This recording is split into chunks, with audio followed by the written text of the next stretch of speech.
ban ở suốt lên nhà kia ca thưa ở nam ấy cứ vì miền sở đã sắm khăn á xem ở dương chấm món ca na đại dương ở ban đầu cam ban tham sầm lập mê rốt ban chảo bao hỏi ban tiếng tốt thưa ai thằng món dương sát miền khăn chẳng ở món của viên miền ở sọc phép lộ tam đằng nàyประตัวปีกาเผอเพียวะสังคือการเพื่ออนามัยในไงเวียนเมียนสระสำคัญนะสำหรับยืมจีแนนจำมวนhơi ở ngày này đấy đại xa tại ở cam nơi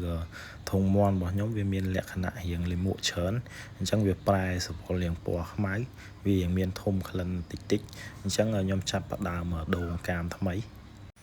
muốn năng ai ở đặng cam thằng mấy bán nhóm nở từ ở cam chả chả năng bỏ sầm ad để tương cho mùi năng cái tích cam hay năng liền mũ cam mấy bán sạch rồi hơi ở xem thùng mòn nhóm này đấy cứ ọt bàn chả sáp tê bà sân chỉ bàn chả sáp cứ vì lỗ tai ở ọt chả sáp chẳng có bán đây đã lừa đây to chẳng có vì ọt ấy đã còn tai thùng mòn những thử tha tận nia và đặc biệt về liền máu cứ ọt ai tật xa châu nông thùng bàn thì bà sân chỉ ở tật xa châu nông thùng vì ai bà co chỉ ở thùng chẳng sáp vì ai bà co chỉ ở miền khẩn bàn hai ở môn nhóm ở đặng cam thay mấy số nhóm tay tại ở riệp chóm banh tham ở sầm lạp mì rút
ពេលដែលខ្ញុំបាញ់ថ្នាំសម្រាប់មេរោគ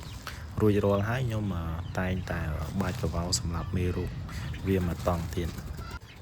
បាច់កវ៉ាល់សម្រាប់មេរោគឲ្យសពនៅក្នុងប៉ាវេនធុងមន់ខ្ញុំហើយបានខ្ញុំដាក់កាមថ្មីចូលខ្ញុំធ្វើរបៀបនេះឃើញថាមន់វាមានសុខភាពល្អព្រោះខ្ញុំដូរកាមខ្ញុំតែងតែបាញ់ថ្នាំសម្រាប់មេរោគហើយបានខ្ញុំបាច់កវ៉ាល់សម្រាប់មេរោគមកតង់ទៀតហើយឃើញថាមន់យើងសុខភាពល្អអញ្ចឹងបានខ្ញុំចាប់ផ្ដើមធ្វើអញ្ចឹងជារឿយឲ្យតាពេលខ្ញុំដូរកាមគឺខ្ញុំបាញ់ថ្នាំសម្រាប់មេរោគហើយគឺខ្ញុំបាច់កវ៉ាល់សម្រាប់មេរោគបានខ្ញុំដាក់កាមថ្មីចូលព្រោះដើម្បីការពារមន់យើងពីជំងឺផ្សេងដែលវាអាចបង្កឡើងដោយវីរុសឬក៏បាក់តេរីដែលវាកប់នៅក្នុងដីដែលយើងអាចមើលឃើញបាន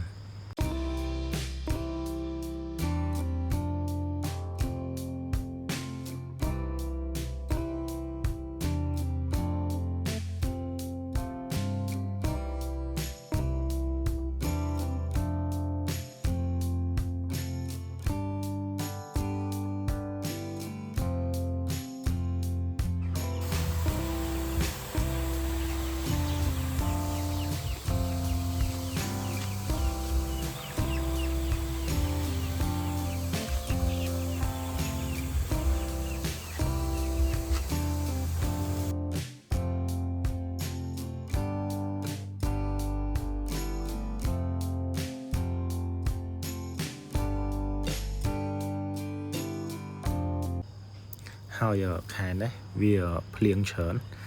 អញ្ចឹងយើងចាំមន់ត្រូវប្រយ័ត្នមែនទែនពេលមេឃភ្លៀងកុំលែងវាចេញមកក្រៅយើងត្រូវតែទុកវានៅក្នុងធុង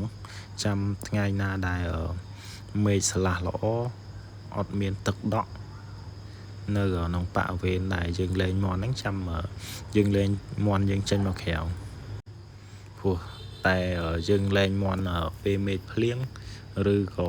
ដីអត់ទាន់ស្ងួតល្អមានទឹកដក់វាមកផឹកអាទឹកថ្លុកហ្នឹងអាចធ្វើឲ្យមាន់យើងមានបញ្ហារាគកើតជាជំងឺអាសន្នរោគឬក៏ជំងឺញូកាសអីផ្សេងបានដែលមេរោគនោះវានៅក្នុងអាទឹកថ្លុកហ្នឹង